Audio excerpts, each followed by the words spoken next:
आमाचे विशेष बुलेटिनमध्ये आपलं स्वागत आहे. पाहूया विशेष बातमी. माजी गृहमंत्री अनिल देशमुख यांनी पत्रकार परिषदेत राज्यातील निवडणुकांतील गोंधळ, ईव्हीएम वरील शंका आणि अधिवेशनावरील नाराजी व्यक्त केली.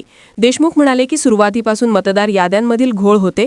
मतदार यादी दुरुस्त करून निवडणुका घ्याव्यात असा आमचा आग्रह होता.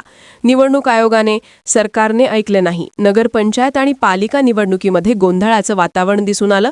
काही निवडणुकांना स्थगिती दिली. गोंधळ निवडणुकीत पाहायला मिळाला. निवडणूक आयोग राज्य सरकारशी संपर्क केल्याशिवाय इतका मोठा निर्णय घेऊ शकत नाही. स्वतः मुख्यमंत्री म्हणतायत निवडणुका अशा पद्धतीने निर्णय घेणं चुकीचं आहे. निवडणूक आयोग मुख्यमंत्र्यांशी सरकारची चर्चा केल्यावर, मत जाणून घेतल्यावरच असा निर्णय घेतात. हे सरकार 20 दिवसांमध्ये घोटाळा करून आलेलं आहे. स्थानिक स्वराज्य संस्थेच्या बाबतीत गोंधळ घोटाळा करू शकते का, अशा पद्धतीची दाट शक्यता उमेदवारांना आहे. ईव्हीएम ऑनलाईन हॅकिंग होऊ शकतं. गोड झाला किंवा आरोप होत आहे आणि आता असं कळतंय की महापालिका निवडणूक तिसऱ्या टप्प्यात घेतल्या जाणार आहे, त्या आधी घेतल्या जाणार आहे आणि जिल्हा परिषद निवडणुका पुढे ढकलल्या जातील अशी एक माहिती आहे. दुसरं, महापालिका निवडणुकांसंदर्भातील दुबार मतदारांचा विषय अनेक शहरांमध्ये हजारोंच्या संख्येने असं आहे की सुरुवातीपासून आम्ही सर्व मतदार याद्यामधील जो घोळ आहे की ज्या मतदार यादीमध्ये अनेक दुरुस्त्या करायच्या आहे त्या पहिले दुरुस्त्या कराव्या आणि मग नगरपालिका, महानगरपालिका, जिल्हा परिषदच्या निवडणुका घ्याव्या, हा आमचा सुरुवातीपासूनचा आग्रह होता. पण या निवडणूक आयोगाने आणि सरकारने ऐकलं नाही.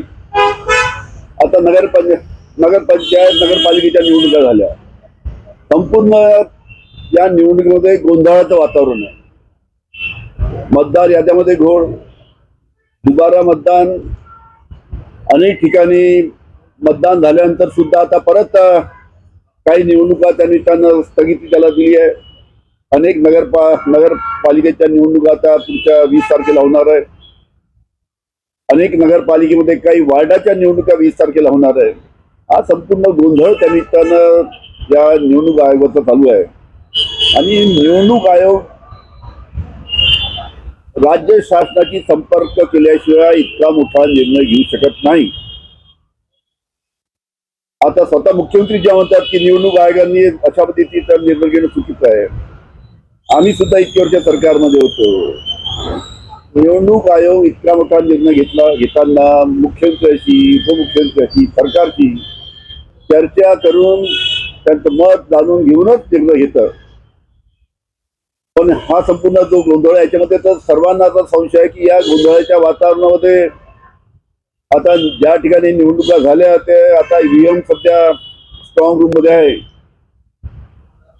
आता हे सरकार जे आलंय सध्याच हे ईव्हीएम मध्ये घोटाळा करून आलेलं आहे. त्याच्यामुळे स्थानिक स्वराज्य संस्थेच्या बाबतीत या 20 दिवसामध्ये हे सरकार गोंधळ करू शकते का, घोटाळा करू शकते का, अशा प्रकारची दाट शक्यता आणि दाट संशय सर्व उमेदवारांना आहे. आणि सर्व बिचारे उमेदवार धास्तीत आहे की आपलं काय होणार, 20 दिवसामध्ये काही ईव्हीएम मध्ये गोंधळ करतील का. आता मुख्यमंत्र्यांनी सांगितलं की सर्व स्ट्रॉंग रूमच्या समोर सर्वांनी आपले आपले लोक ठेवावे. ईव्हीएम हॅक स्ट्रॉंग रूम मध्ये जाऊन होत नाही. ऑनलाईन सगळं हॅकिंग त्या निमित्तानं होऊ शकतं. अशा पद्धतीचा संपूर्ण हा निवडणूकचा खेळ खंडोबा त्या निमित्तानं निवडणूक आयोग आणि राज्य शासनाने केलेला आहे.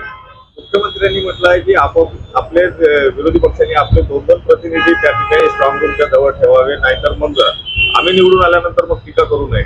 मी परत तुम्हाला सांगतो, स्ट्रॉंग रूमच्या समोर आपले लोक जर ठेवायला पाहिजे, हरकत नाही. पण ज्याला ईव्हीएम हॅक करायची आहे त्या स्ट्रॉंग रूम पाशी जाणं तर जरुरी नाही.